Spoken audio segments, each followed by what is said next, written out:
All right, cool. Had to stand up for a moment there. Hi, everyone. I am Plywood, and with me is Mac McD. Hello. And we will be the commentators for this matchup from Pythonicus and Tyler2022 for who will be in the semifinals, or excuse me, the finals match against me. So let's just take a quick look at the story behind this bracket. We've seen Python and Tyler beat Toma and Roy, respectively. And the top part of the bracket has been determined already. Mac and me, what we played on, was it Saturday? I think so. Yeah, Saturday night. Yeah, it was Saturday. Yep. Yeah, that was a good race. Now we're looking to see. Yeah, that was a very enjoyable race, and now we're gonna see. I think one that's gonna be possibly even more exciting than that. Python and Tyler, two real juggernauts when it comes to normal difficulty in MGS2. How are you feeling about this match, Mac? What do you think we can expect?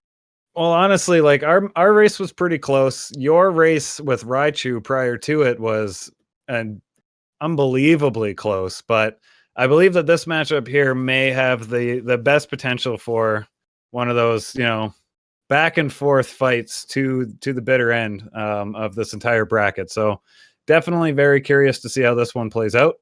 Yeah, it's just two veterans who know this game inside and out.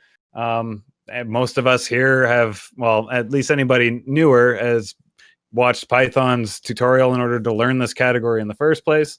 And Tyler over the last year has just dominated this game across many different difficulties. So the two of them together is going to be quite the thing to watch, I think. I would completely agree with that. And, what's interesting is I think Python has been running the game for longer than Tyler, but Tyler has just gone up and away with this game. So it's going to be really interesting to see the dynamics between these two because they don't really play normal the same way. So there's a lot of potential for variance strategy and seeing how these two are going to match up on the big stage, or rather the internet stage of this tournament. Yeah, especially with Tyler self-admittedly likes to do risky, or as he would call them, stupid strats, things that he would advise other people not to even bother to try. So I'm interested to see if he does that in this race environment against somebody as, I guess, seasoned as Python, who I imagine would probably be more inclined to use the safer, more consistent strats. But all told, I feel this is going to be a good match to watch for sure. Couldn't agree more. So I think let's just get into it, huh? I think we've done enough of hype up. Let's see what these two gentlemen can do. So I'm gonna let them both know that we're ready whenever they are. Oh, Python's not even in chat. Interesting. Oh, we're still waiting for him to show up in the Speedruns live chat. Yeah, I'm actually gonna enter the room now that I have the chance to. So all told, this event has been going by very, very quickly, I find. I'm not sure exactly how long the Metal Gear Solid 1 tournament went, but these races have been flying since the bracket got released. This has just been flying by, and I'm really, really excited to get to that final, to be honest, and see how this all pans out. This has been an amazing bracket. Almost every race has been borderline clutch. It's been a fantastic event, and yeah, I'm just itching to get this started. Couldn't agree more, sir. So we're ready when the racers are, and we'll see how this all turns out. I'll refresh my streams here to make sure that I've got the most lag-free feed as I can get.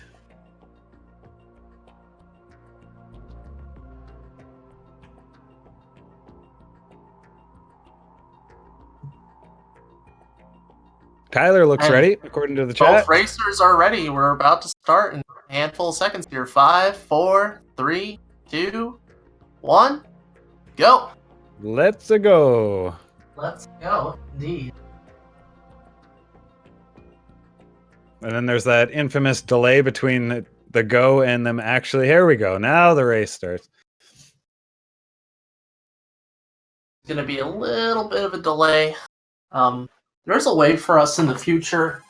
We conduct these tournaments to try to make the delay more, I guess, a better delay for everyone involved. But I'm sure it's fine. Now, even these cutscenes at the beginning, is one of my sticking points when I race is your mashing and your codec skipping matters, especially at this level of play. With these two guys together, if you don't have some optimal cutscene mashes, it's going to add up over the course of the run.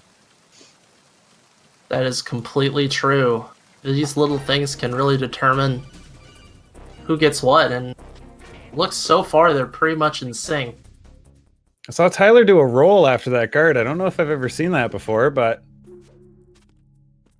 rolls through the cutscene. I didn't even see the cutscene pop up for either players there, which is a testament to how well they have the timing of that set up. If there's some sort of audio issue, Forensic will be on it.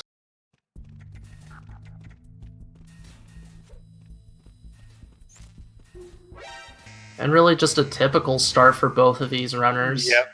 Flawless, essentially. No alert by rolling through the camera. Everything is going pretty much as we would expect it to go for these runners. For sure. Now the first bit of randomness in this run is whether or not Olga goes left or not. If one of these runners gets left Olga, they can get an advantage early in the tanker.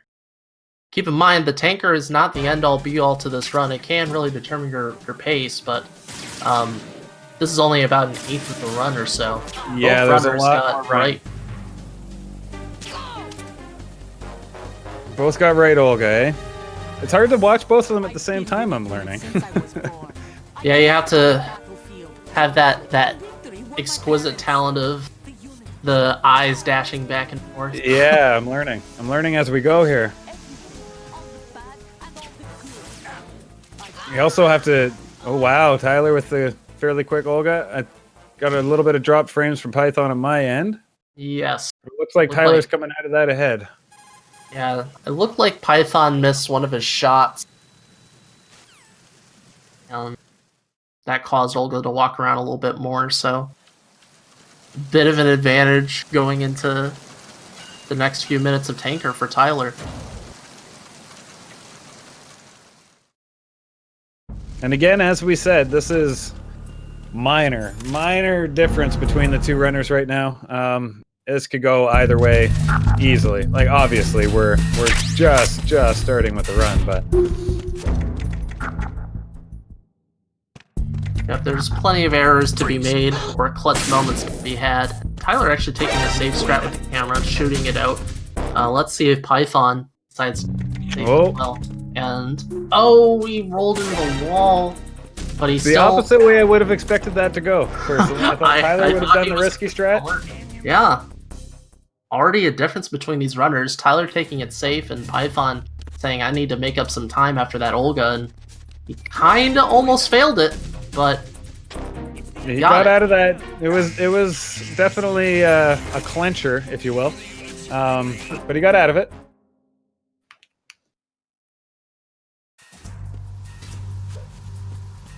Still only seconds between these runners.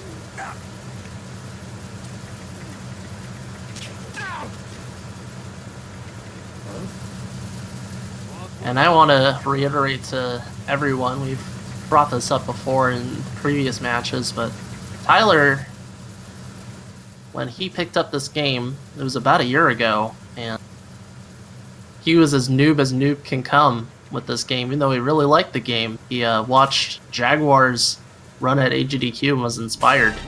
And a year later, Tyler has dominated this game, so I say that as just a message to anyone who's thinking about starting this game or any game. you never know where you might end up. No, I can't agree with that more. Obviously, as a new runner myself, I've been running this, I think, 4, maybe tops of 5 months, and I think even 5 months is a stretch. I think it's only been about 4, and I ended up going against you in the semifinals. It's pretty quick to pick up, especially if you like the movement of Metal Gear Solid 2, which I actually do. It's different, but it feels tight in a way, for a lack of a better word, and if you enjoy that movement, I strongly recommend picking up this game as a speed game, because it does not take long to get to having some solid times on those leaderboards. Absolutely. But I did not realize that Tyler had was inspired by Jaguar King. I know it's been a year, but it was that recent, eh? Wow. Yep. That AGQ run from a year ago. Tyler's into guard rush. Looks like he's using the lethal strat, which is smart at this point. Missed a headshot on the guard in on the crate. It's going to be a little bit of a hassle to get him. Oh, he's having a little bit of a hiccup now, but Python going the other way, doing the far away M9 strat. And it's very possible. Yeah, I think he's going to save some time over for Tyler. Look at this, and we're almost in bang sync. on in sync. And we're not talking about the pop band, ladies and gentlemen. We're talking about synchronization. But yeah, Tyler going lethal, but he was really picking his shots, which is, for me, I've never really picked my shots there. I usually just spam, and missing those shots can be real hassle. Both of these people going for and the one punch buffer, getting it on the ladder glitch. And if you've never, no, Pythonicus gets spotted. The holds continues to curse runners in this game. And Tyler missing his roll on the door. I bet you he grunted a little bit there. But he got through. That's the biggest thing about holds 1. So if people are wondering how exactly that trick works, you do is you pretty much go into the camera right before you enter the ladder, and it breaks the movement on the ladder. And by a series of inputs that are kind of like a cookbook recipe, you really don't want to. It's like if you're baking a cake, you don't want to mess up the steps. And that's the same thing with ladder glitch. And Tyler going for two shot camera right here. And I think he's got it. I'm always I just slip of the tongue makes me want to say 2-step camera. It's not accurate, but I think Python might be going for 3. Yep. Yeah, I think he might be feeling a little bit nervous after that holds 1, and you really can't blame him. Holds 1 can be quite a sticking point. Has been a sticking point in this tournament for several runners, myself included. It's super easy to mess up holds 1 and lose a bunch of time there. Absolutely. However, the difference between these runners is not massive. It's about 30 seconds. Oh yeah, still anybody's match, no doubt. However, there is a mental anguish or a negative effect mess up Hanker on the rest of the run. So yeah, that's true. It sticks with you. It sticks with you for quite a while, probably until about almost Fortune, I'd say. If you have a fairly major mistake on tanker and you're continuing your run, that sticks with you for the vast majority of bomb disposal. Absolutely. Especially if you're watching a restream and you see that you're behind.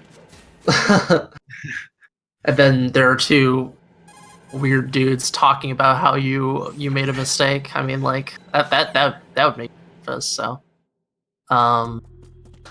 So yeah, we're going into the beginning of plants. Now we have riding at our disposal. Rather than rolling, we cartwheel. And rolling with Snake is slower unless you stop the end of the animation, so going through a load zone or that sort of thing. Or if you're going up or down stairs. Otherwise, you don't want to roll as Snake all that much. But with Raiden, we want to cartwheel as much as possible. save frames every time you cartwheel, as long as you don't run into a wall or go somewhere where you shouldn't.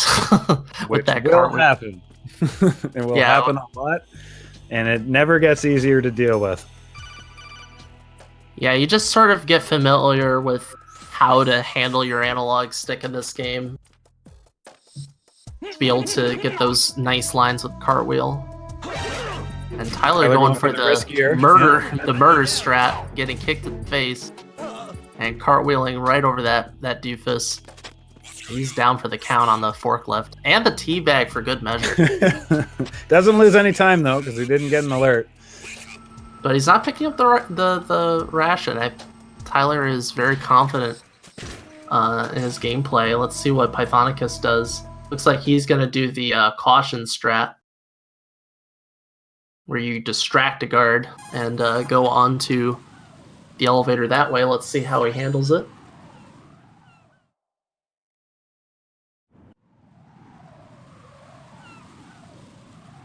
And this looks pretty close to what I do because I learned it from him. How fitting. See, throwing both guards like that, heading to the elevator, no need for the rash. Now, these guys are pretty confident in their consistency through the run. I don't think we're going to be seeing them going out of their way for rations. If there's one in the way, I'm sure they'll grab it, but otherwise, I don't think we're going to see a lot of detouring for extra items on this race. Oh, for sure not. That ration is, you're just waiting for the elevator. It's free, more or less. That's true. That's the only reason why I brought it up. And I don't think it really affects your viewing. Might slow you down with the box? I don't know. Ooh, Python getting a bit of a sloppy roll on the fence. So, there you go, ladies and gentlemen. As we were saying about getting those rolls that you don't want, those cartwheels you don't want, getting stuck on the fence, it loses you a lot of time.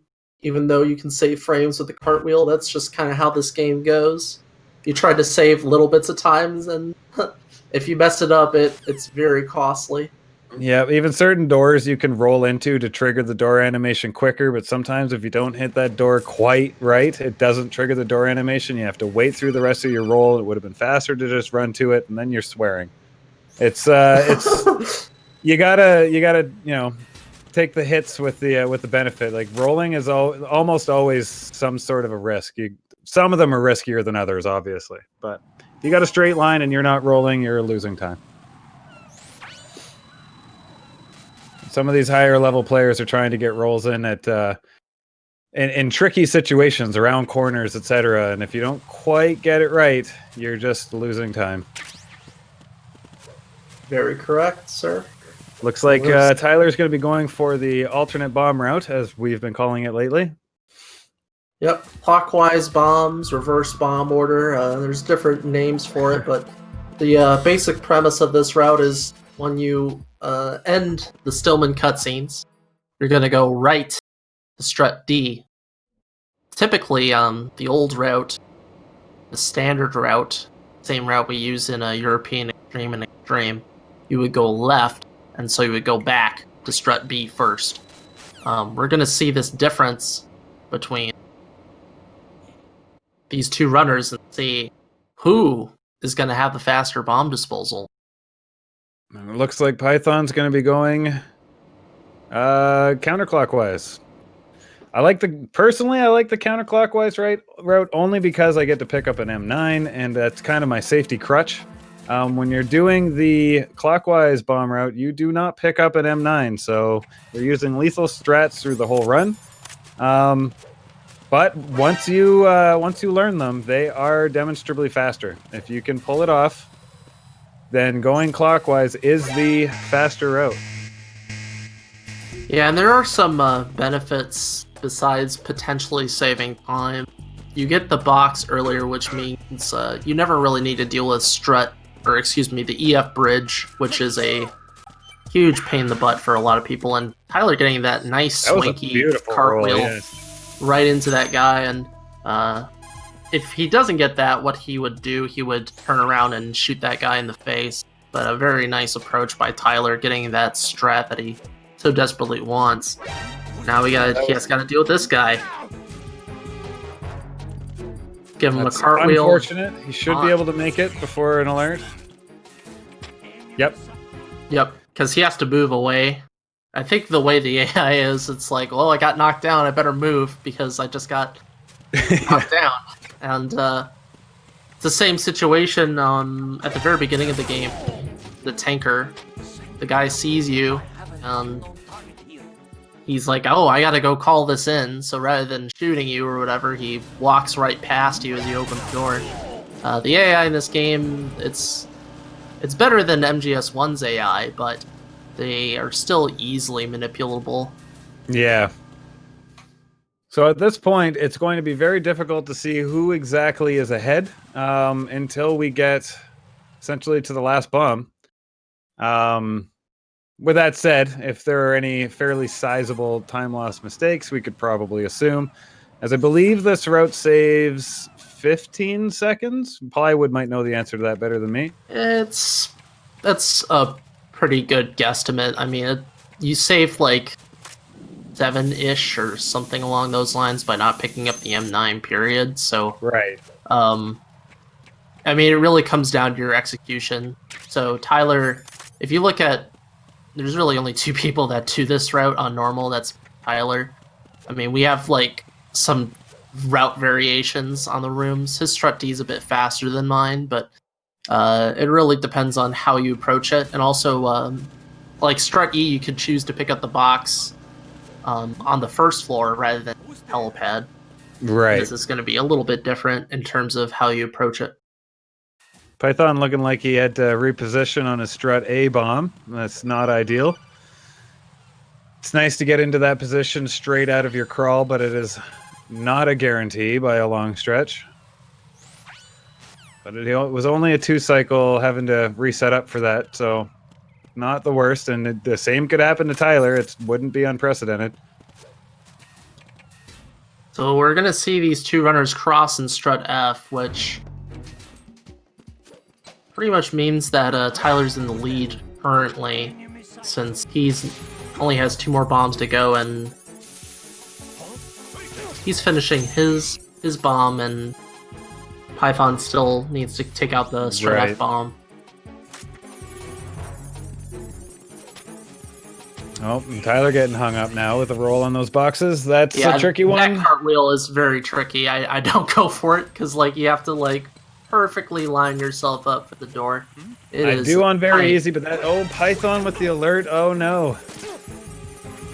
We're seeing right now how the standard route, we call it the counterclockwise route, still has issues to it. It can still be very challenging. Absolutely. Freeze. There's no such thing as a safe route in this game. No. The safe route is to avoid playing the game. Yeah, pretty much. Run something else. So if you're wondering how Tyler is doing that weird thing where he stands up, there's a thing called the coolant rising, and this allows you to skip the animation of standing up by swapping to the coolant, pressing X to stand up, and then swapping back to your pistol. And this allows you to skip the animation and saves a little bit of time. Again, it's one of those small things that seems to add up. Even though there's only really 3 or 4 places that you use it in the run, that animation is incredibly slow if you just watch it. It's like a full second, I think, each time, whereas if you use Coolant Rise, you just cut that second out entirely.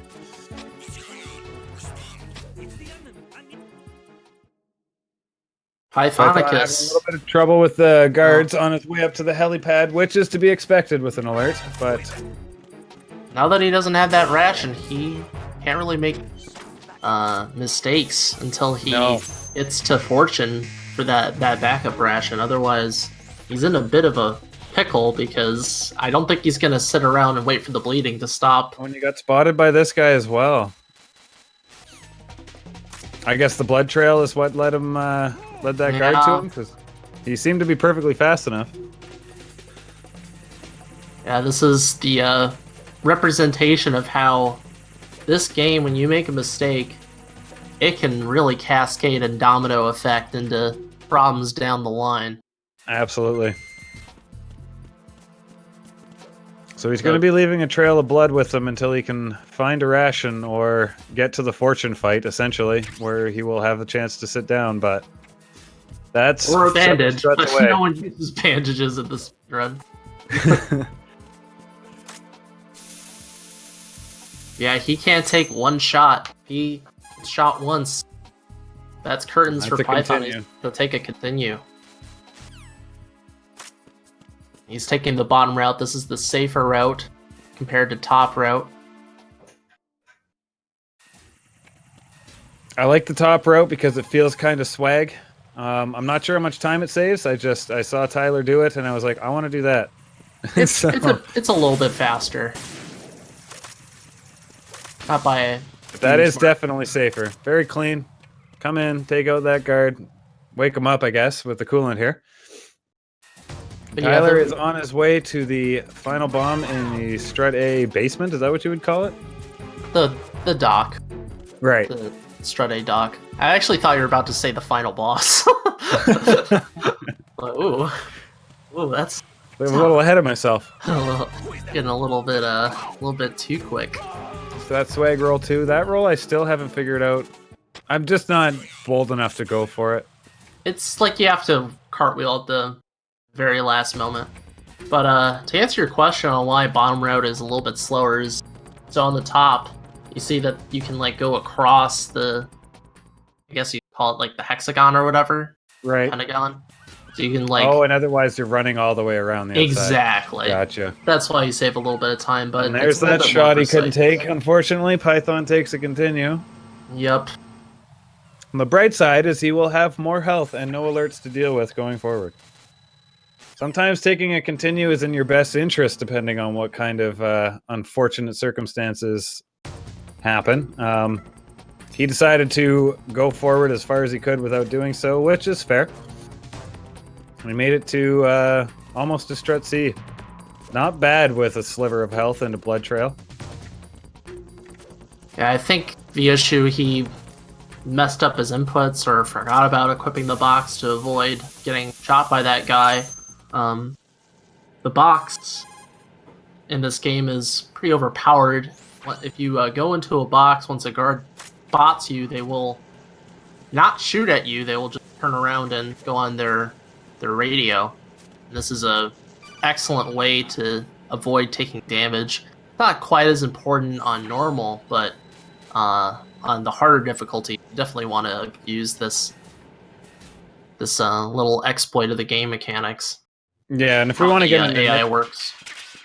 And the nitpicky of time save as well, it saves you from the hit stun of getting shot even. So even on like very easy, where taking a bullet means almost nothing to your health bar, it's still faster to just equip the box and avoid that hit stun. Right. Tyler now doing the box strat without the box on Fortune, which we have learned is faster than simply baiting all of her steady shots while hiding behind one of those crates.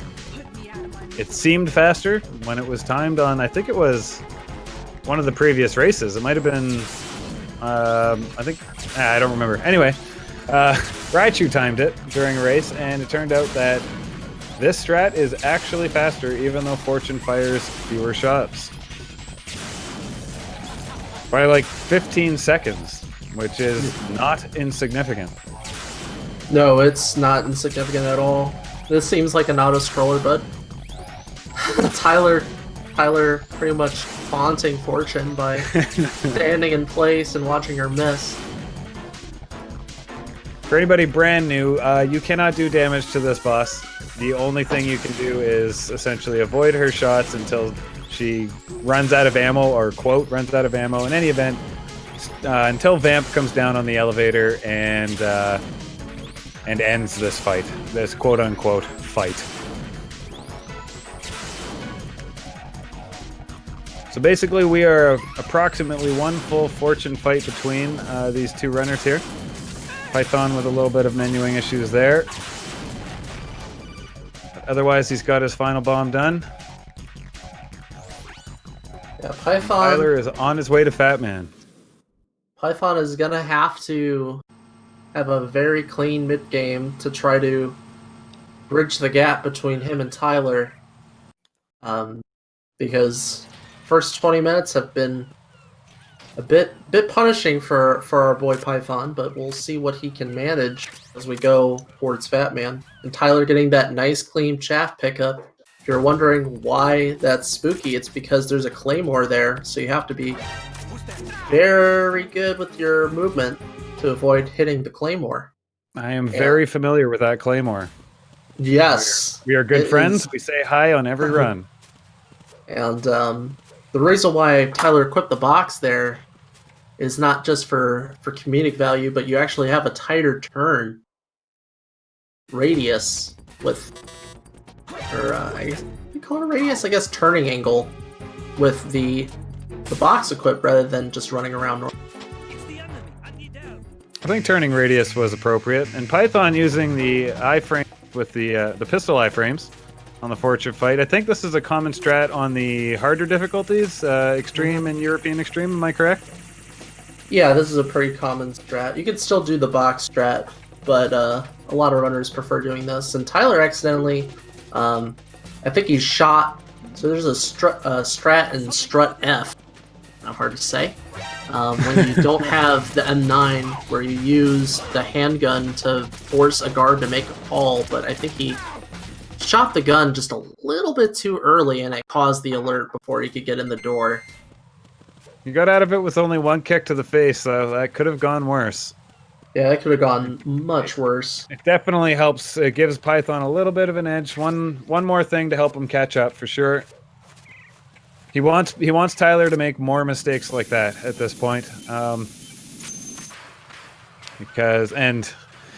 consistency is kind of Tyler's game, so this is yeah, every slip up like that is definitely in Python's best interest at this point. Most definitely. So we're going into the Fat Man fight.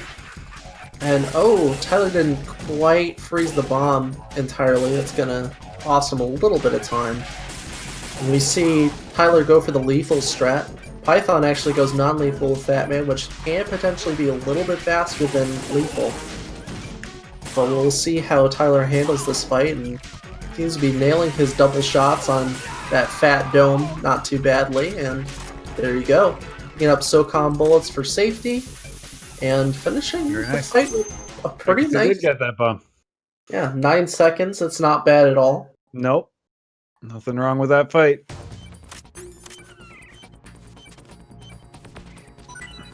Python catching up. Or rather, catching up to Fat Man anyway. And Tyler is into one of the longest strings of codecs and cutscenes. Oh no, not quite yet, once he goes down the stairs. But one of the longest stretches of codecs and cutscenes in the game that you need to skip in sequence. Again, a small thing, but mashing through them and knowing what's coming up being either a cutscene or if it's a codec definitely matters. And if you're mashing for one and you get the other, you're just you're hemorrhaging time. Poor Python missing the roll up the stairs. My commentator is slightly ahead of me. It's like I have a psychic. I need to refresh Python. There we go. All right. My refresh, now he's on the stairs. Oh, man. I'm refreshing every couple of minutes or so just to try and make sure that I haven't fallen behind. Python up to the Fat Man fight, and I'm curious to see if he's going to go for non-lethal. I think it's going to be something he needs to go for to see if he can save time over Tyler's. We'll see. So he defuses the right bomb first and leaves the middle bomb later. And yep, he's going lethal. He unfortunately missed his shots on the first one. Can you actually get 3 shots? Yep, you can get 3 shots. That's why non-lethal can be faster, but Python is definitely have some problems. This is a very tightly executed strat because lethal, you get some damage when you're just shooting him normally to knock him down. To save time non-lethally, you have to nail at least one triple shot, get all the rest of the doubles. And we are definitely seeing some issues with the strat. He's having trouble getting the M9 in position again to get that double shot. And there goes Fat Man there. Not an ideal non-lethal Fat Man, but he is down. Like, another thing in this game is a lot of these strats, like, if you have a little bit of stress from either a bad segment early on in the game, if you're feeling a little bit salty or tilted, or if you're watching a restream and seeing that you're behind, some of those trickier strats automatically get a lot trickier to pull off. Yeah, there's a lot of high risk, low reward strategies in this game. Non-lethal Fat Man is definitely one of those. It would save you like 1 or 2 seconds if you do it over like optimal lethal versus optimal non-lethal. It's around that time. It's just a handful of seconds, but that's some of the things you have to go for if you're trying to compete with someone who's at the top of his game. Tyler certainly is. Recently got the world record improved in this game by a couple minutes, I believe. So yeah, I believe it was. Yep. Prior to his most recent world record, I think that was just, if not last night, the night before, that he got his 121. World record was a non-loading trick run by Tyler, which then I believe you beat by, was it 1 second? 1 full second, because I messed up mashing through the cuts. And that can happen. That's why these races, if people are wondering why we sit through the credits on these races, it's because the inputs are not complete. The race is not over, and the in-game timer does not stop counting until you see that result screen. And if you don't mash through the last 2 cutscenes, you can lose the race. I believe the MGS1 tournament came down to the last mashing as well. Yes, it did. It matters. Yeah, final codec. We're gonna see. About to go into aims. That was a very fast optical reader. Retinol pattern recognized. The ideal knock to make that guard to run quickly to the retina scanner, and we're gonna see where Ames' position is, which is random on New Game Plus. We take the New Game Plus randomness for Ames to save over a minute from the Stillman cutscenes being skippable. So let's see what he gets here, and he gets actually a pretty good aim spot on the first lane. It's not nothing wrong the with that. god aims, but pretty good, definitely, compared to having to run around the circle. So that's going to be a tight thing for Python to compete with in terms of his RNG. Indeed. And I keep thinking that like a Jennifer room or something is an automatic benefit, but it's not, because it's all about how long it takes you to get to aims. His position is more important than being able to pick him out of the room very easily. And if anybody's wondering what I mean by Jennifer room, there are a couple of, I guess you'd call them just RNG rooms where everybody in that room is the same lady except for aims. And I think there's another one. Yeah, there's 2 different. There's the old lady spawn and then the Jennifer spawn. And the reason why we say Jennifer, which I didn't really know until I played Snake Tales, but Snake Tales, you have to go meet someone named Jennifer, and it has that model, so that's why she's referred to as Jennifer. Which I didn't know. Yeah, exactly. I was like, what? I never asked. I was like, why? But Tyler going for this strat. This strat is pretty risky. It is indeed. He gets it though. Well done. Yeah, that strategy was not even made by Tyler or myself, but Squeak, who watches the game, and said, "Why don't you do this to resolve?" Because usually you have a M9 there, it makes that rather easy. But without the M9, you have to try to figure out a way to get out of there without that backup guard seeing you. The attack team, if they see you, that's an automatic alert. There's no going back from that. And even that small box strat there, where Tyler runs up to the guard boxes to get him to not shoot him, but instead go immediate to the radio call, and then he goes first-person view and does 2 hits with the AK to the head specifically in order to knock him out, is not an easy thing to do. Yeah, you got to get right up in his grill, give him that good smack. If you're not right next to him, it's very easy to miss. That is a bad situation, to let me tell you. It's another one of those strats that I have not brought myself to even try yet. Ooh, and that god aims Oh, from Python with the god Pythonic, aim. saving that few seconds. Ames saying, "Let me help you out there." I'm gonna sit right by the door. It's a small breath of fresh air, but a breath of fresh air is still, I'm sure, very welcome to Python at this stage. Now, I know Tyler is incredibly well versed in his Harrier fight, but I think for any runner, Harrier is a sticking point in a run, a fairly large one.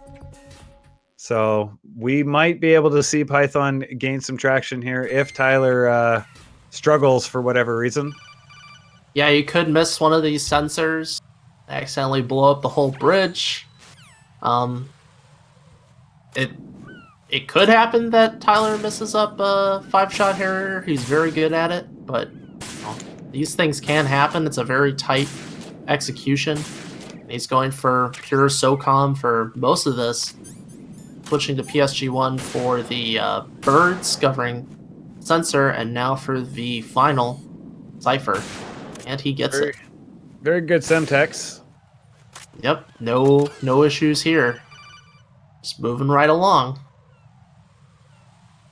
This is my favorite part of the run. Kappa. The Harrier fight. About to say, you're insane. This is like the worst part of the whole run, is this mid-game section. Especially if you don't have M9, it's pretty... We're going to see how Tyler handles this. He wants to get 5 shots off on this Harrier at the very beginning to get a quick fight. You want to hit the outer edge of the wing. He gets 4, and...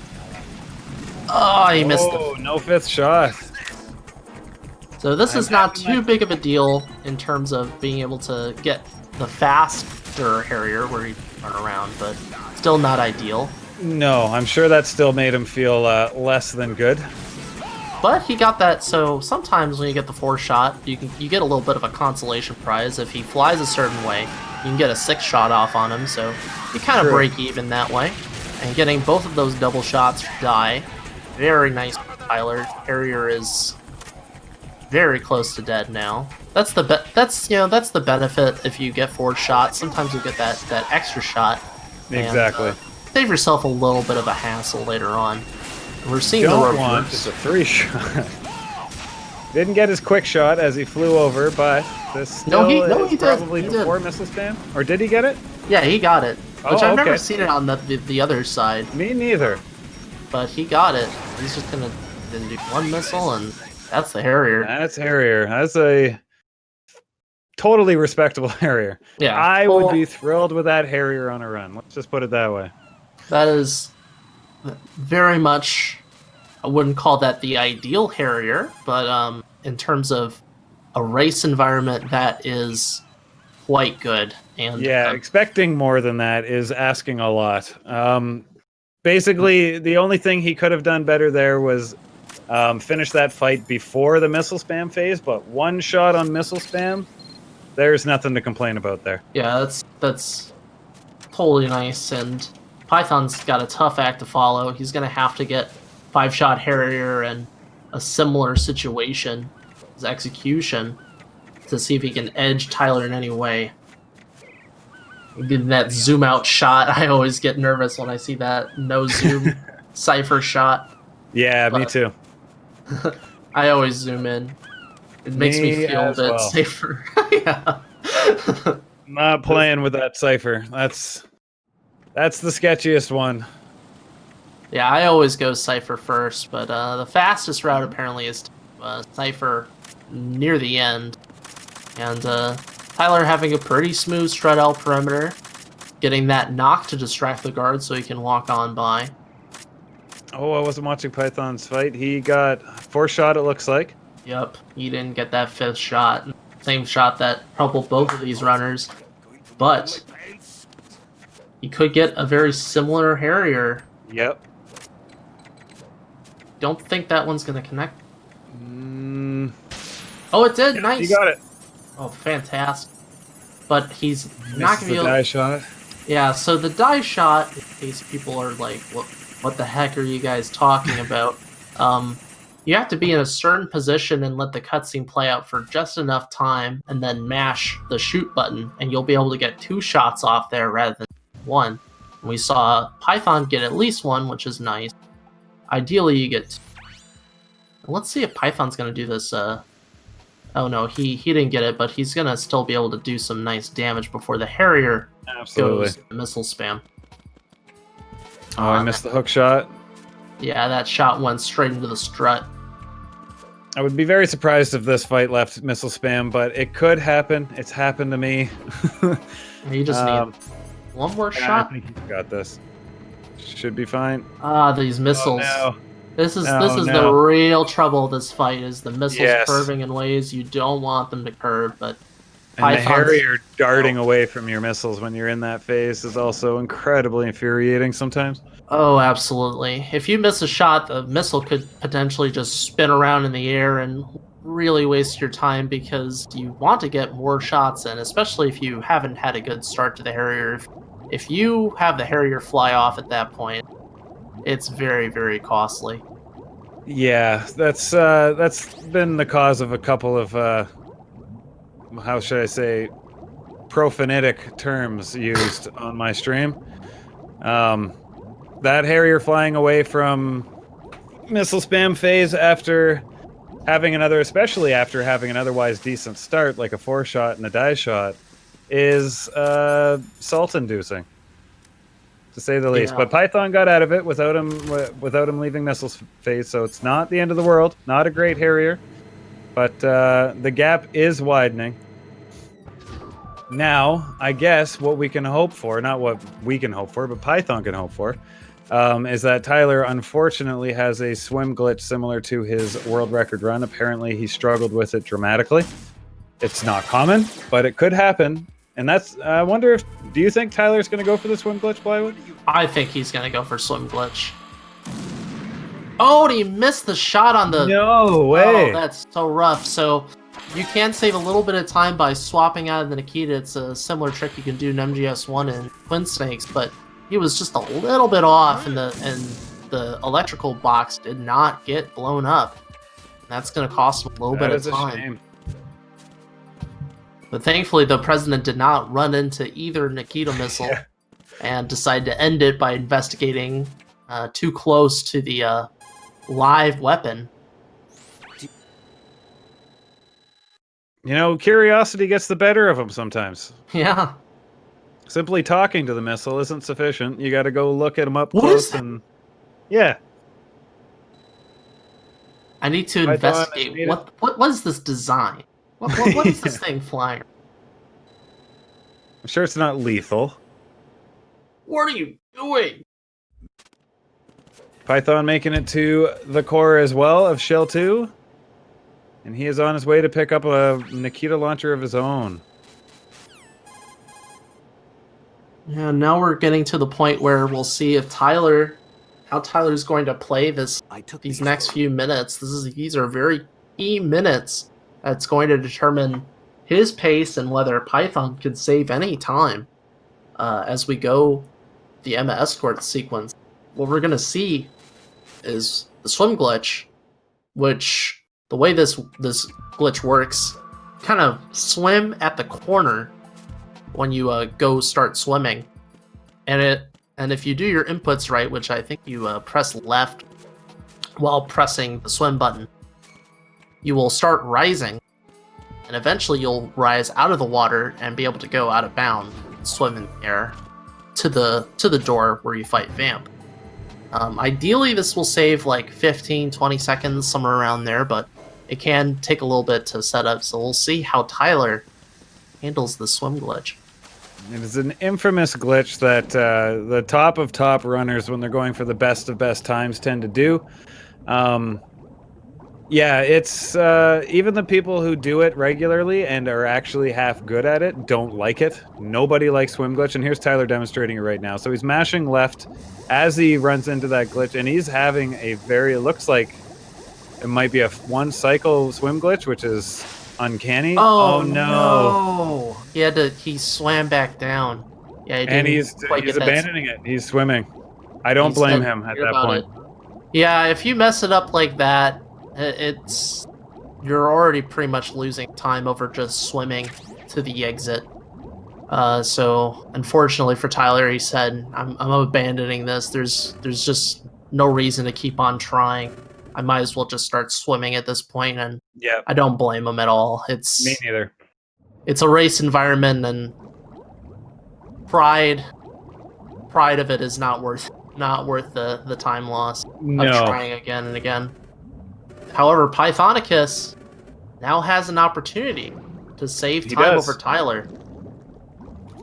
I'd say either way, whether he decides to, if he gets the swim glitch within 1 or 2 cycle, or if he just decides to not even bother, he's going to save time on Tyler through Yep. that swimming section, without a doubt. And that makes me wonder about this vamp fight. If Tyler, I would be surprised if he didn't go for a lethal vamp. But if he does and he misses it, yep, it looks like he is. This could be another opportunity for Python to make up some time. He missed, and he's yeah, restarting. he missed that the second missile is the hardest part of this lethal vamp strat. He messed it up and he said, I'm gonna go take a permanent dip in the water. I'm trying again. I am not doing lethal or non-lethal, excuse me. And again, messing up that second shot. And This now time he's Tyler going. says, Yep. forget about it, and swapping the camera around just madly. I think we know how Tyler feels right now. Yeah. It's indicative of his internal struggle. Yes. Silently screaming throughout Yes. this play. But Tyler's very adept at non-lethal vamp. I won't imagine he can mess this up. The way this works non-lethally is you want to end up where Vamp is standing, and he'll try to counterattack you over and over again. And again, Tyler's showing how it's done non-lethally, but unfortunately, just having a bit of a struggle in that segment. So now it's on Pythonicus' shoulders to see if he can take the opportunity. And he's going for swim glitch. Doing it. Everybody loves this glitch. It looks really cool, but it's also very, very difficult. That was a solid first cycle. So it was a good 2 cycle, it looks like, and he's out. That's gonna be time save over Tyler. Definitely. A decent amount of time saved, no less. Clean swim glitch, not perfect, but this is pretty, as we said before, when we were talking in a race environment, that's quite good. Now, I wonder if Python will try a lethal vamp or if he will go for non. Yep, it looks like he's doing the same. Lethal. But he messes it up. And instead of taking the continue, he's jumping straight into a non-lethal strat. Probably a good idea. Very smart. Tyler, while Python's waiting for Vamp to come over and doing some chin-ups here, Tyler is on his way out with Emma, and he's heading toward the bugs. Python being a little... Oh, no. Seemed like he was being safer with his punches. Tyler likes to get 8 punches in per cycle, which to me is just bananas. I'm surprised that Vamp tried to stab again. I've never seen that. Like he got a second chance, but then again made that error. So really not saving any time over Tyler at this point with this fight. Really unfortunate as we see Tyler passing on by with Emma in the same room. Python is having a hell of a time with Vamp. I'm sure he's feeling a little upset at Vamp at this point. It's a feeling I know all too well. Oh no, takes a continue even. That is amazingly unfortunate. So I don't want to say it's over, but that is a huge setback for Pythonicus. He already had a setback earlier. To see if he can land the lethal strat. A lot of lag. You have to be good in control with the lag here. No. And he misses the third missile, I believe it is. I don't mind missing the lethal vamp strat as long as there is one sliver of health left, because you can get away with a single stinger shot at the end of it. Otherwise, you might be able to make it with one or two headshots with a SOCOM, I found, but when you have that much health left of vamp after losing the Raikou, as it's called, or as I've been calling it, at least, for the lethal vamp strat, That's a very clever like name, this. by the way. Gotta say, the Raikou, which everyone's wondering what the hell we're talking about. The hell are you talking about? It's a strat involving lethal where you pay attention to, and this is just how it works. You can't hit Vamp until he's, I guess, in the damage depletion part. Like, if he's still in the hit stun, you can't shoot the missile and do damage. You have to wait until the bar starts decreasing, and that's your time limit to keep this. I guess keep the chain going of lethal. And to answer your question about like the backup, like if you get 3, it's not terrible because what you do, like you were saying, you let Vamp come back out, SOCON twice in the head, and then hopefully finish him off with one more stinger and he's dead. Tyler getting a good lethal Tyler portation. I'm loving these names by these strats that are being discovered, or at least gaining popularity, not so much discovered in recent weeks. A safe strat is running through that. You drop Emma off on your way into that first little room there with the node, and then basically kill everybody with an AK-47 while running as fast as you can. When you leave the room and come back in, Emma will be hanging out where the president was hanging out, and you carry on. It's very nice. It's a lot faster than dragging her through that whole area. Or not a lot faster, but considerably faster. Worth doing. Yelling and laughing maniacally while you shoot everyone the AK is entirely optional, but recommended. Yes, especially at this point in the run where you want to probably yell and laugh maniacally anyway, due to at least something that's happened to you on your way there. If you've made it there and you haven't had a frustrating experience, you are on a godlike run.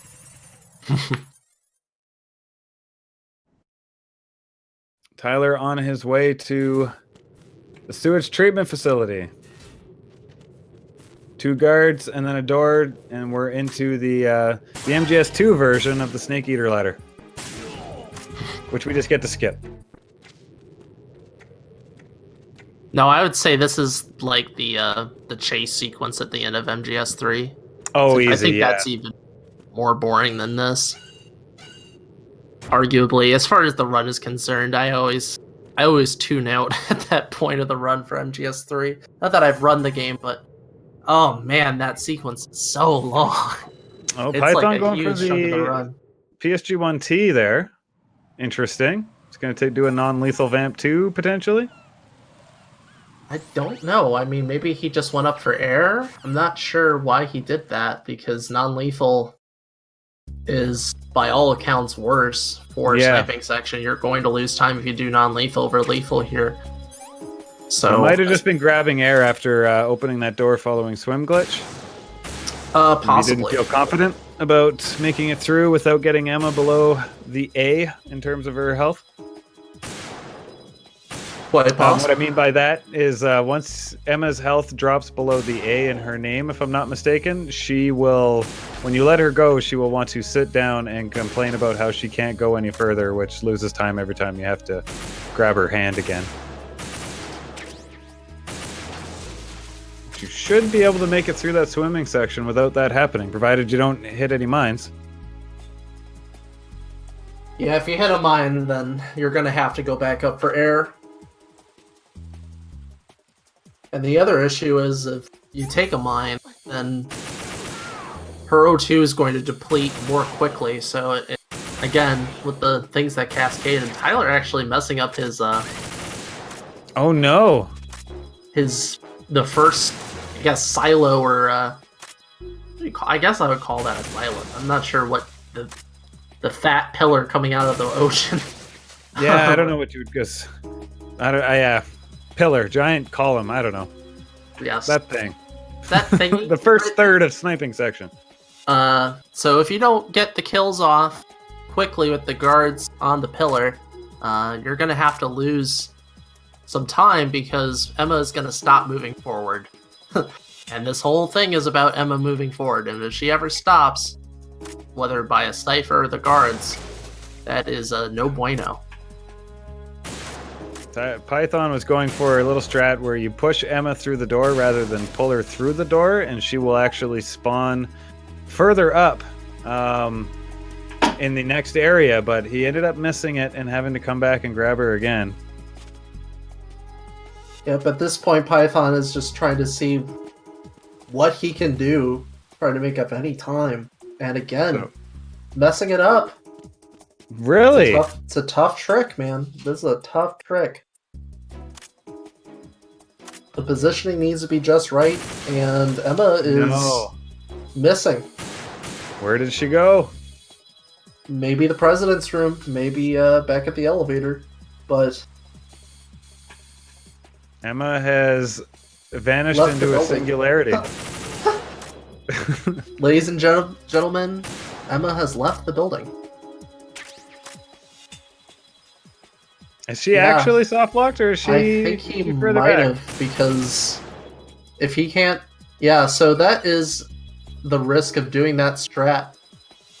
You can soft lock because she pretty much, like you said, she just kind of goes into the negative. She's gone. She just disappears. I've never seen that before in my life. I didn't know that was something that could happen.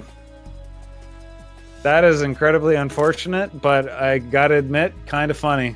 It's just because it's something I've never seen. I'm not laughing at Python. It's a damn shame. Regardless of his pace, it's just I didn't even know that was something that could happen. Yeah, remember what I was saying earlier about these high risk, low reward strats? There's that's one of them. Yeah. That's one of the many.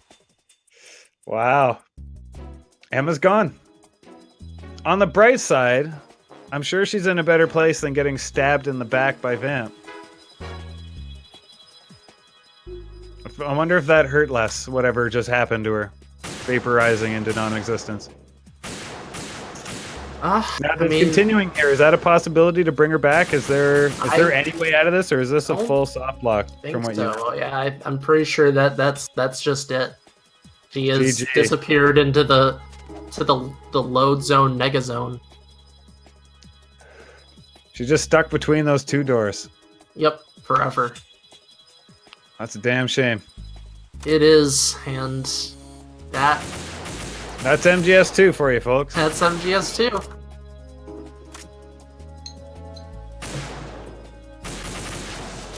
First, Python saying that's the first time he's ever soft locked there.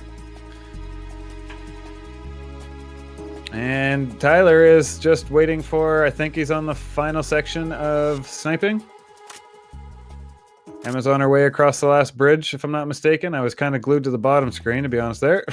Watching that. Yeah, I was paying attention to the unfortunate reality, but...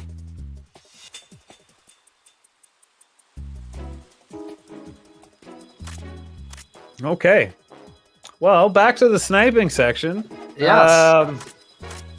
Emma, I don't even know where she is. I haven't seen her yet. But I'm sure she's making her way. Yeah, it's again, for people who are new, this is pretty much an auto-scroller section. All you can do is try to make sure nothing slows Emma down, but you can't do anything to speed Emma up. So ideally, you don't want to get her alerted, obviously. You don't want anybody to shoot her. You don't want her to hit any claymores. But other than that, you're picking guys off and picking off ciphers as they come up.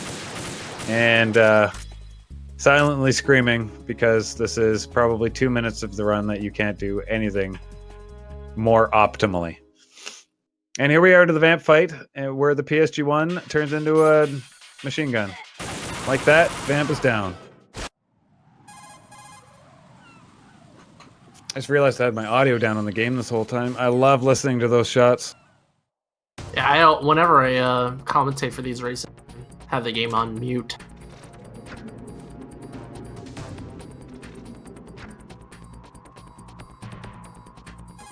Python, unfortunately, he put up a hell of an effort. This race was crazy close through Tanker.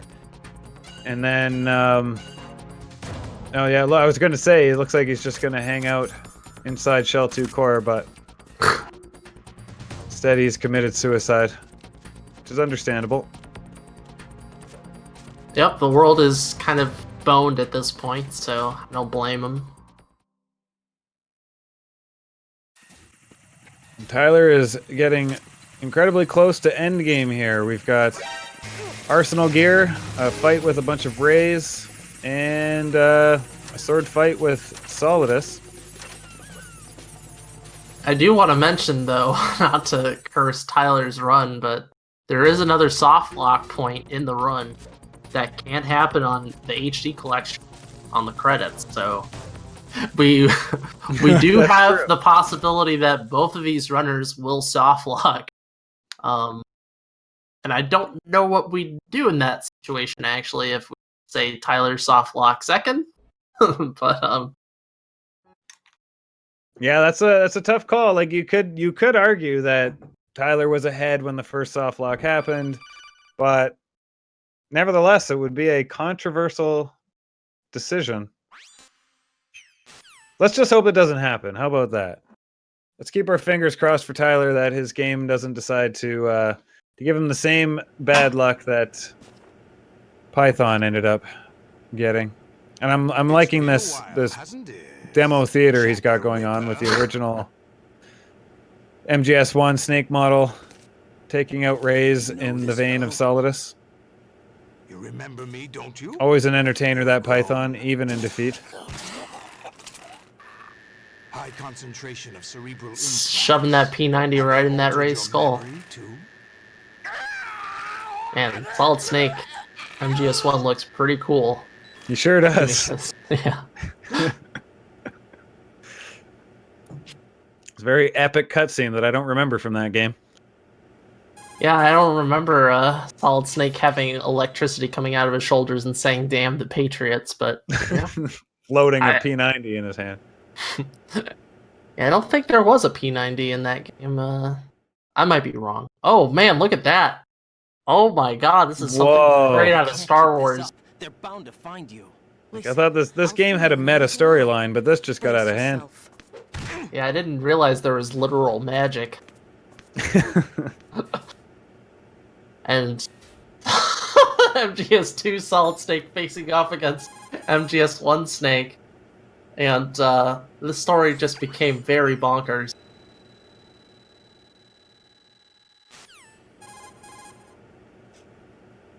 Tyler is finishing up his cutscene here from the torture, and we are back to some gameplay. So Jejunum has been a troublesome area in this tournament so far. We've had 2 deaths, myself included. Raichu as well died the exact same way in this area, so it is by no means free. Meanwhile, we have 2 Ocelots sword fighting below. I'm going to try and focus on Tyler.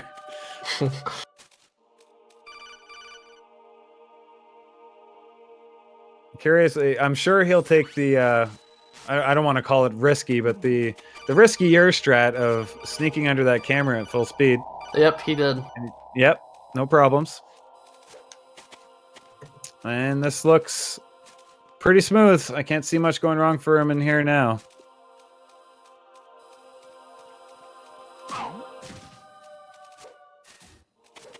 We're back to another period of what is essentially waiting.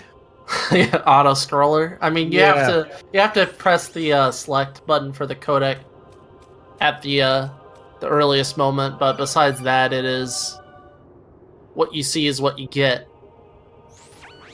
And I've made the mistake in a couple of runs of trying to predict when they would come in just based on time alone.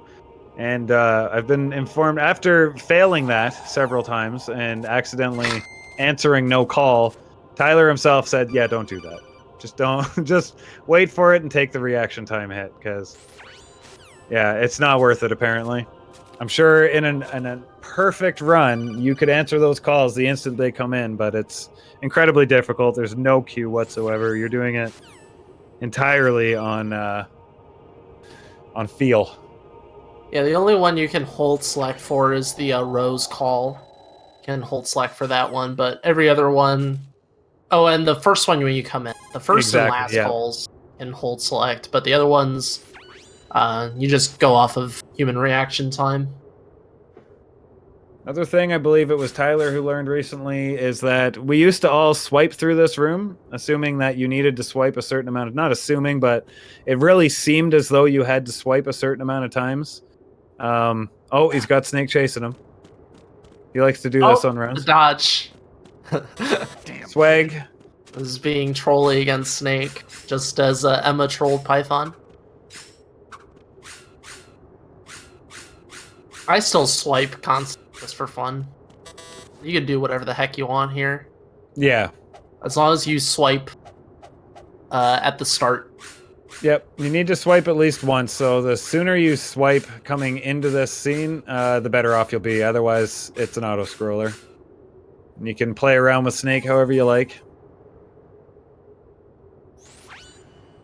Who's that? I don't know. She looks familiar. Not the one on the radio, but one that's taking Snake's place. I don't know who Oh, the heck that's that... businessman. So Tyler going for the stun routes through Tengu 1. Tengu 1 is another key area. He's not competing against anybody, but nevertheless, this can still be a messy section. Let's see. Oh, yeah, he got his aim knocked off. You gotta do a punch-punch-kick combo. And release on the kick, and got the second try. Not bad, not bad. Not bad at all. Not.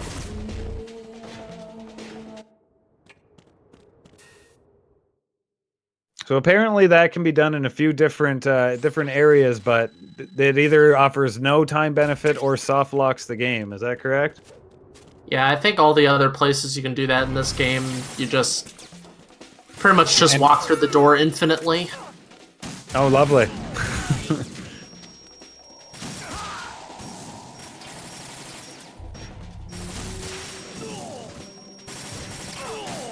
So while Tyler is picking off many Tengu soldiers with a homing rocket launcher, because that's not overkill at all, Meryl is having a standoff with... I'm not sure what this lady's name is. Someone. Some person. No idea. I'm not sure what they're arguing about, but it sure has escalated.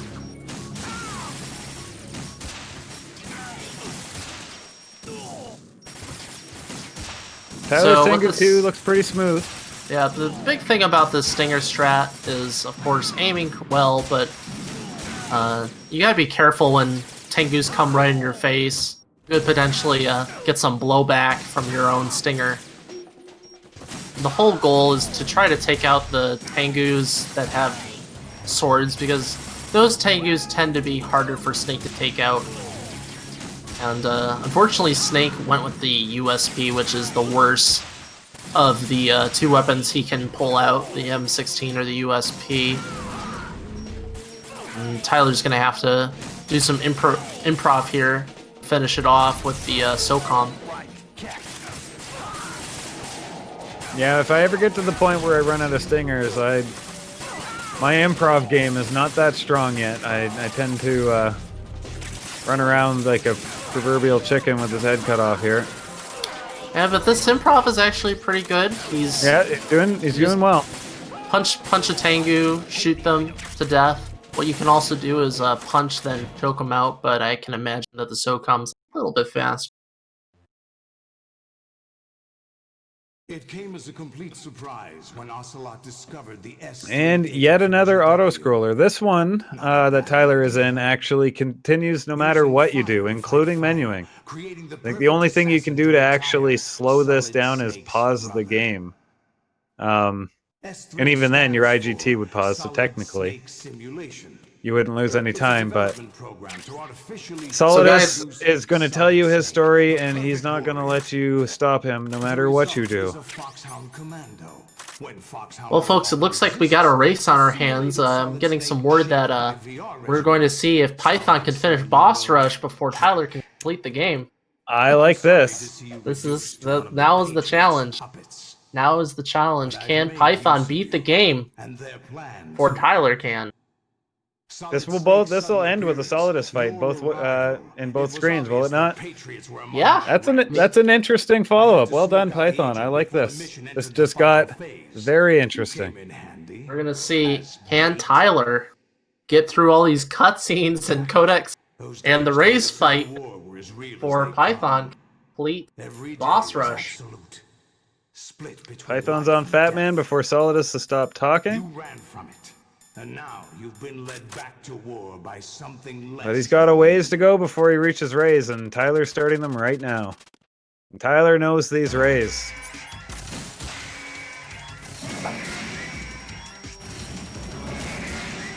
But that's true. Tyler has cutscenes to skip. This is gonna be a tight race. We're gonna see sure is. how Python handles the pressure of boss rush. You have to be careful with your health in boss rush because I don't think you get any rations. So the health you get is the health you get. So we see Tyler trying to clear out these first 3 rays. I think something went a little bit off. I was paying too much attention to the wonderful boss rush. We got 2 different forms of gameplay going on right now as we speak. On the first ray, I noticed that he went straight for a headshot, which is uncommon from what I'm used to seeing. But for all I know, Tyler has already studied and figured out a faster way to do it, and that's part of it. Now, Tyler is well known for his risky and very, very fast rays, especially on European Extreme. Yes. They're really something to watch. But he's getting a little bit chopped up because of this camera angle. Where you're positioned on the platform can really affect how well you hit rays, and it can be a huge issue. Not to mention the fact that HD collection rays can just eat up missiles without really them connecting. Quite noticed that. An annoyance, yeah. Quite an annoyance. Looked like he was about to get some more knee missiles there. Knee missiles are, if I'm not mistaken, probably the last thing that you want to see in a race fight. No, you do not want to be among one of the most difficult things to dodge. I feel like shoulder missiles are annoying because you have to stop in order to dodge them, but they're fairly easy to do so, whereas knee missiles... It's very easy to get on Extreme, Euro Extreme to die to missiles. I mean, you can dodge them, but you really want to try to manipulate them so they never do that. On normal, it's not really a big deal, but it can lose you some time. As Pythonicus goes for lethal vamp and unfortunately misses up the last 2 shots. But he still got, see, that happens sometimes. Dips down, you can actually get a little bit of damage off. So kudos to Python for getting that shot off. It is kind of precise. Yes, it is. Oh, and he got it with 1 single stinger at the end. Nice. Not a bad lethal vamp. Heading into Tengu's now. Can Tyler bridge the gap? Pythonicus is starting to gain on him with this boss rush. Sure is. What if we had a boss rush tournament? That could be interesting. I feel like it would need to be, like, I don't know, double elimination maybe? Otherwise it'd be... well, I guess you could do it in 1 day, which would be nice. Yeah. Let's talk. We're getting ideas. You're listening? Write that down. Write that down. So Tyler accidentally got hit by the save boss, it looked like. Nobody likes the save boss. Are you awake yet, Jack? And that's going to help Python catch up with this new race that we stumbled upon here. But Python has taken a lot of damage, and he's got a lot of bosses to go through yet. Oh, I wonder if you can't... Oh boy. I guess you can't do the door... nope, you have to fight them normally, and oh well, no! Getting killed by the Tengus, that... The end. That's a shame. The boss rush.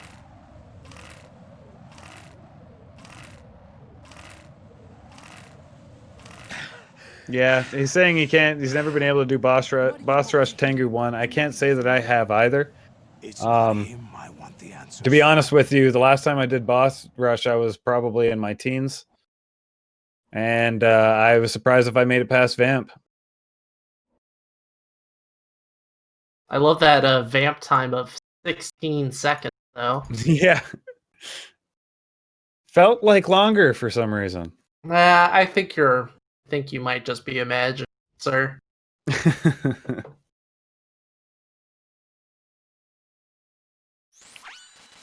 Tyler is mashing through the longest cuts or codec scene in video game history.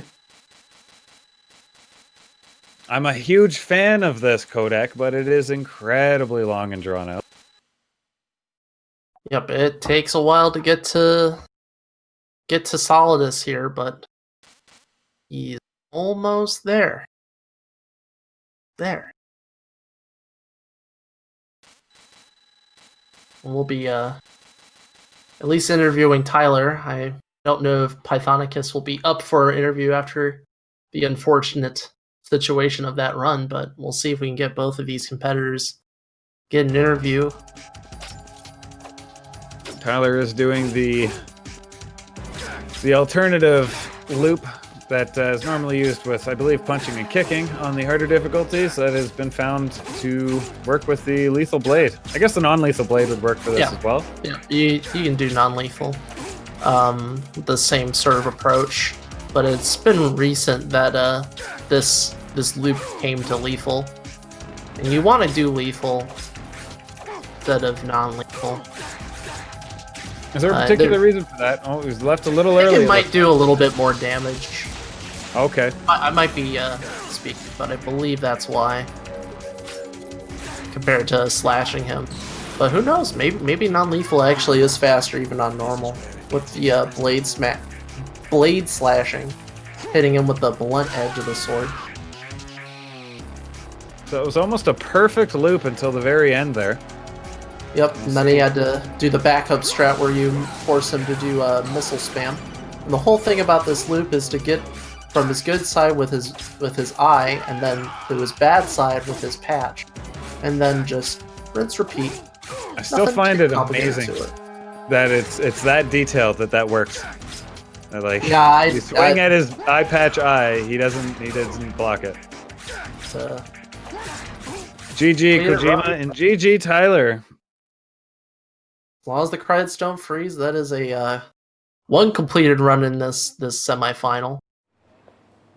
That's a solid time too for a non-loading trick time. Of course. Tyler is not messing around in this race. First met. I remember now. And this match kind of reminds me of in MGS1 tournament, Tromboncino versus Raichu, and Raichu lost connection with his internet, and I think he has 3 bricked or something along those lines. Yeah. So unfortunately, it's like someone had to get the short end of the stick in this tournament. I think I found something to pass along to the future. Well, definitely GG to both runners, Tyler and Python. It's very unfortunate that Python had that soft lock happen, especially since that's a very cool trick, and it would have been nice to see it pulled off in a race. But that's the way the cookie crumbles, as I believe some cereal brand used to say. What kind of things? You're making me hungry, dude. I gotta go eat dinner. Yeah, me too. Poetry, compassion, sorrow. So with that, We'll tell them the bracket looks like it together. will be. I mean, we could still get a soft lock. Don't get me wrong, but looks like Tyler versus Plywood for the finals of this tournament coming up. Yeah, and everyone, I'm going to be writing out my will, because I don't know how well I'm going to be doing in this race. Second place. Plywood's putting $200 down on Tyler in this race. I believe they call that throwing the race, sir. I don't know if I can put money on my competitor.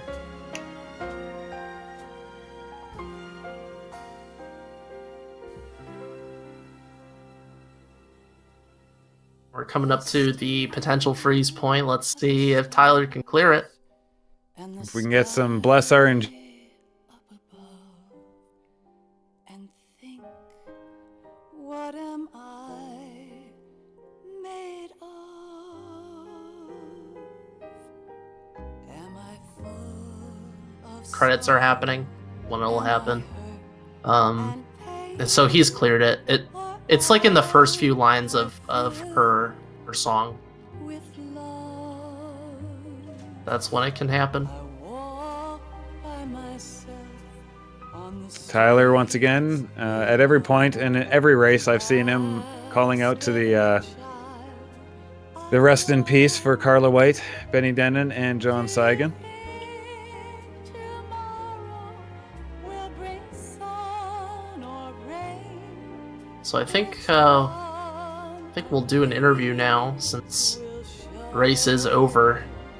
I think we'll interview Python first, naturally. I think he might have a little bit to say, as long as he's okay with the interview. Sure thing. Did you want to take the Python interview? Yeah, sure. All right. There is no other way than Alright, come on in, Python. You're a mod, so you can just enter. Hello, Pythonicus. Oh, hi. How are you feeling right now?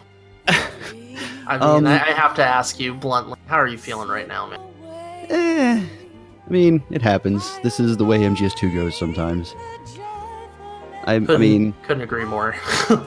I mean, yeah, it's a little disappointing that it went the way it did, but I mean, honestly, you know, you can practice and practice and practice, but sometimes soft locks just happen.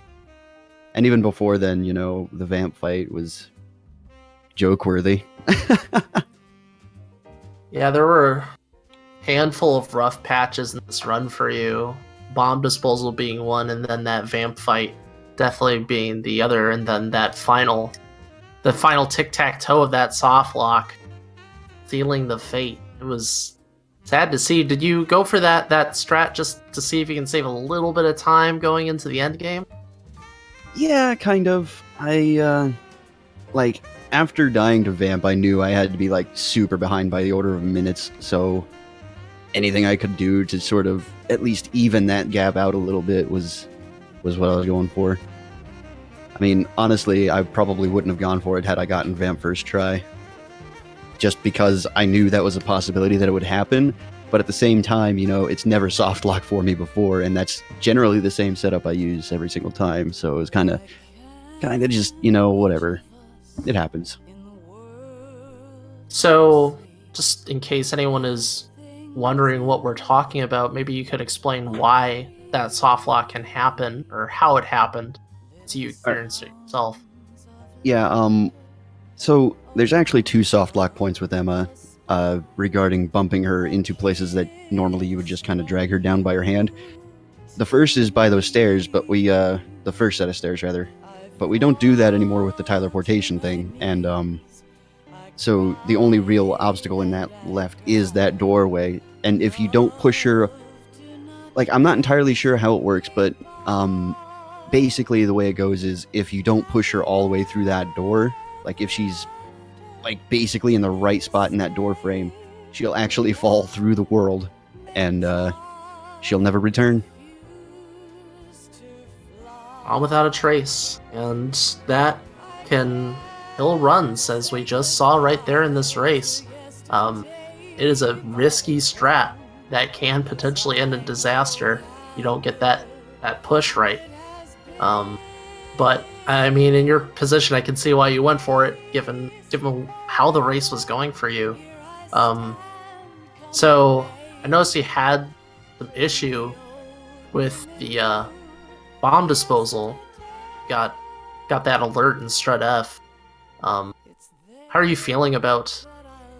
You know, we've been talking recently, MGS2 community, about this whole clockwise, counterclockwise bomb route, and I'm wondering, you know, after how things went down in the race, do you feel it was just like your execution was a little bit off, or maybe that you want to try out the other route, or how do you feel about that? Well, the thing about it is, I just moved a little too quickly. I didn't get the holdup that I was looking at, and the guy just saw me out of the corner of his vision, and it's unfortunate. I was trying to recover it with turning around, but Raiden just wasn't having any of it, unfortunately. I do want to look into reverse bomb order or clockwise bomb order. I mean, clearly it's you guys are doing something right there. I mean, it is faster. I'm notoriously stubborn and stuck in my ways sometimes.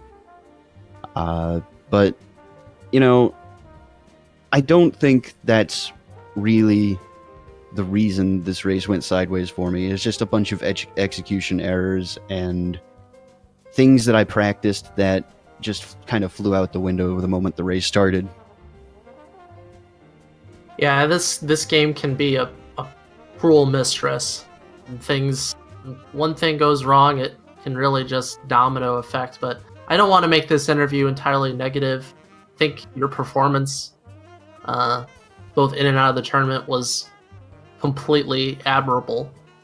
How are you feeling about this tournament in relation to this game and its community? Like, do you think the exposure of this tournament's going to help engage new runners to learn from people like you, because you have a wonderful MGS2 normal tutorial that I know helped me out, and I think also helped Mac out. So,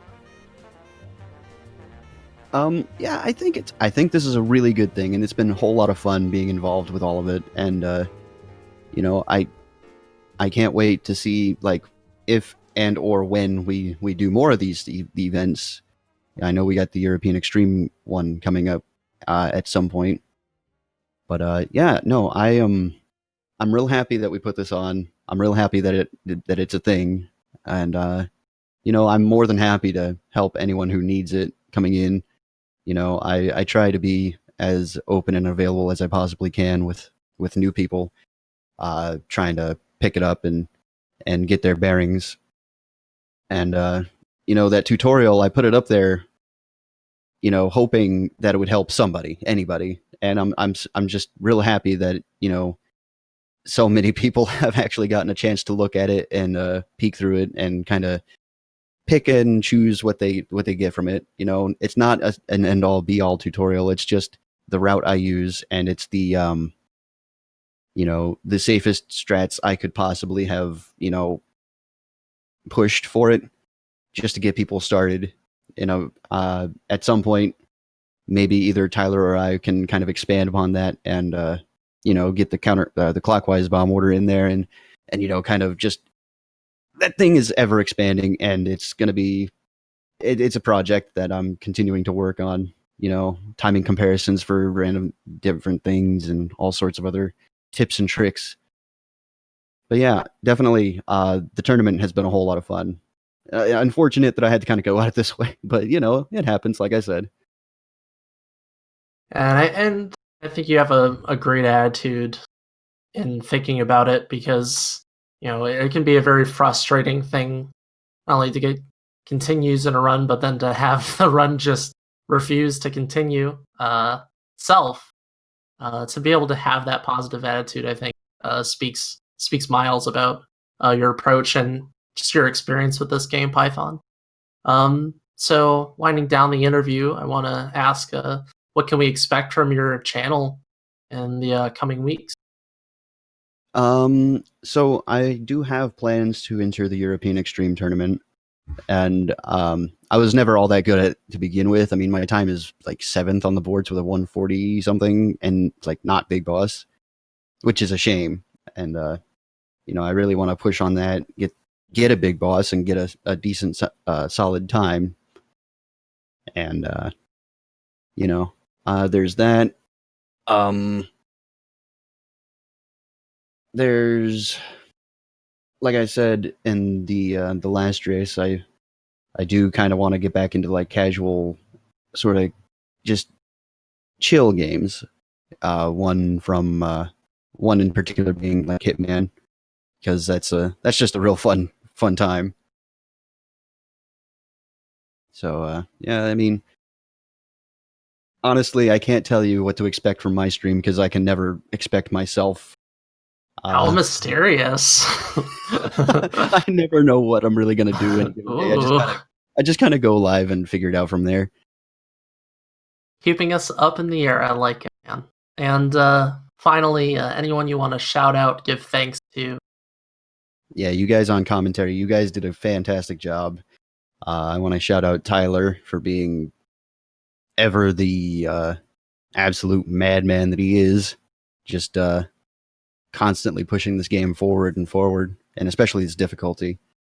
And Forensic for putting his net on the line on this one. Having the restream has been a fantastic thing. And again, all of MGSR, Strafe, Stealth Edge, all the usual suspects. Everyone in this community is fantastic and lovely. And it's a real good group of people.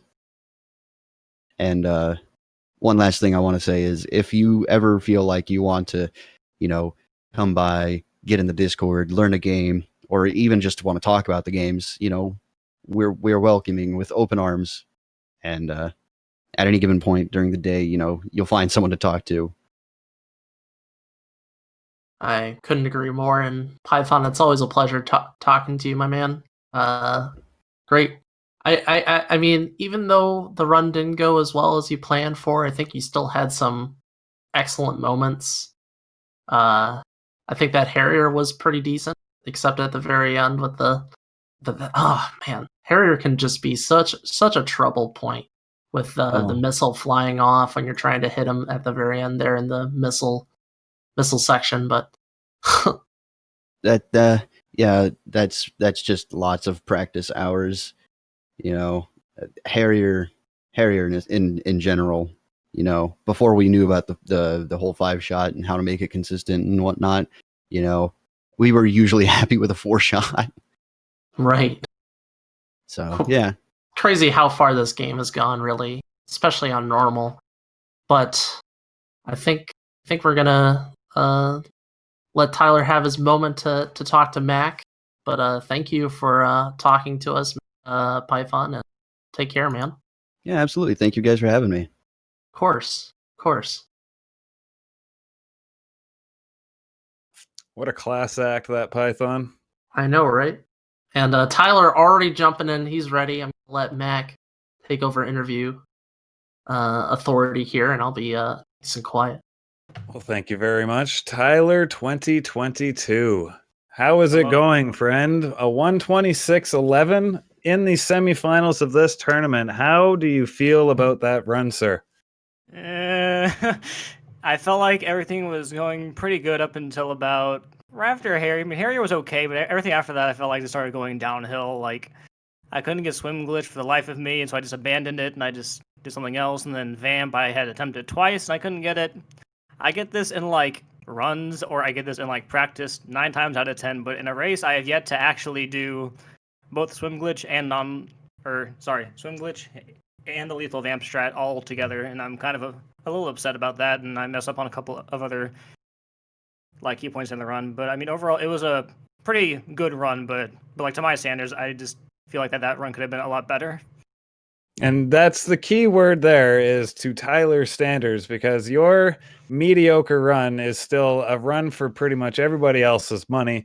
With that said, it must be incredibly bittersweet to have your opponent have such an unfortunate end to the run that he couldn't even continue it and complete it and get to the results screen along with you.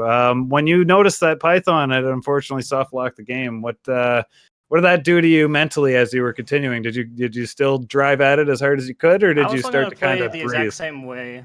But I mean, it's just very unfortunate, and that trick has happened to me, I believe, once before. It was a very I want to say it was like maybe 6 months ago. It was me and Forensic, and I was a decent amount ahead of Forensic, so I'm like, oh, let me just try and do a couple of show-offy things. So I was gonna do that, and doing it for the very first time because I had seen other people do it, and the exact same situation happened. I had soft locked. I'm like, well, looks like I just lose, and I was ahead by about 10 plus minutes. So I had a pretty big breathing room, and I was just wanting to try something out, and it cost me. So yeah, that is the risk, and that's why ever since that day, I have yet to actually go for that ever again. It has scarred me.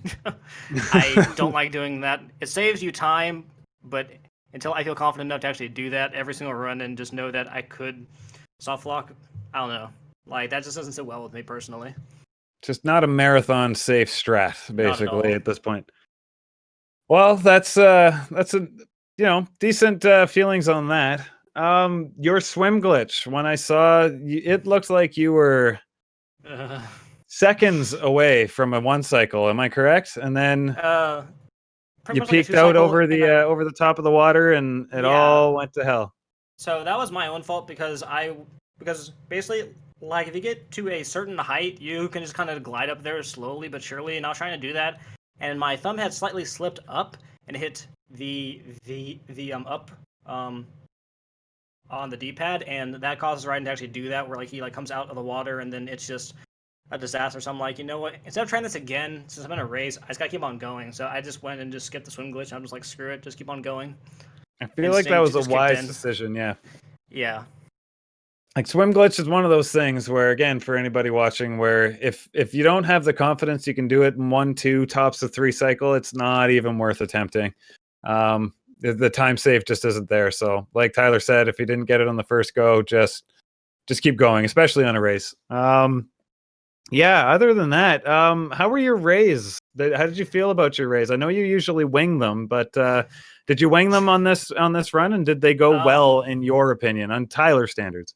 I need to look at one of my runs because there was one of these rays that I could just kind of like randomly guess at some kind of pattern to go for, and it seemed to be really good.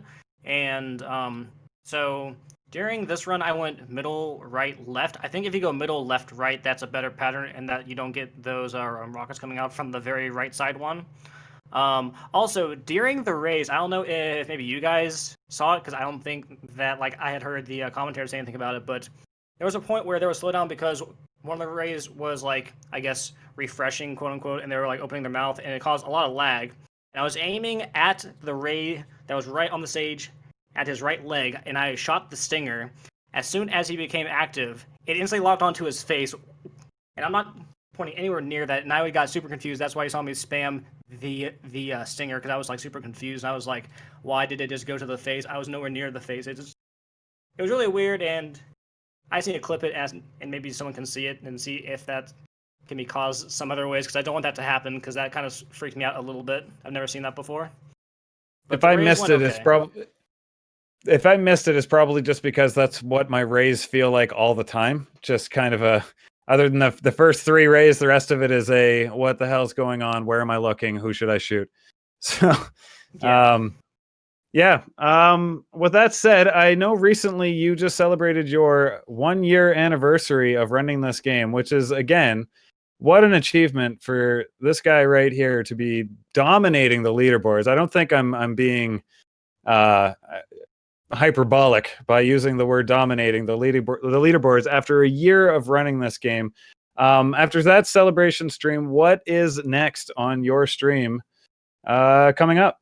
So what is coming next is to fill in the rest of the times for the HD collections. That'd be very easy and extreme, and I might do European extreme again because my best time in that is actually kind of bad, and my non-loading trick time is way better, but I really only got carried through like my slight load advantage. So I would like to do that European extreme run one more time, and I feel like I can maybe get a way better time. After that, I'll be doing Sons of Liberty, and I'll be doing Twin Snakes in preparation for SGDQ and doing submissions for that. I believe me and Plywood are also thinking about doing a co-op speedrun of Resident Evil 5. And I have a bunch of other stuff that, like, later on this year, I'd like to do MGS2 speedruns if possible, and just some other smaller projects, I'd like to call those. But, like, for the main part, I'll be focusing on doing Twin Snakes and Sons of Liberty version here in, like, the next month or two. I like an MGS heavy stream, and I think everybody else here would also like to see an MGS heavy stream. That's excellent, Tyler. Now, we're all stoked for your race against Plywood, the finals. It's going to be one hell of a match. I hope that that's coming up soon. But in the meantime, as we round this off, is there anybody you'd like to give a shout out to? Shout out to Pythonicus, really good player of this game and made a fantastic guide.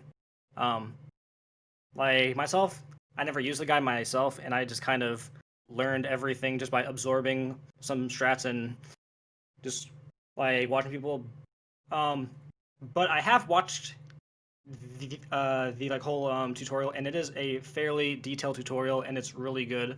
Shoutouts to Plywood and Stealth and Ruckus and Raichu for helping to improve the normal route, because now this route seems like it's very good, and it is like something completely different compared to like extreme, because the main issue is that like normal you could just say, oh, this is the same exact thing, but it's just easier because of the bosses, and like you die less often. But now that's not so true. Now we have this clockwise bomb order, so now this adds a little bit more flair to the category, which I do like a lot.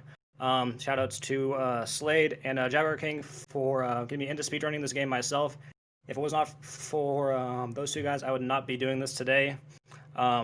Strafe Machine for helping me out in the beginning, Forensic for helping me out during the beginning, and Drix and everyone else that I did not call out.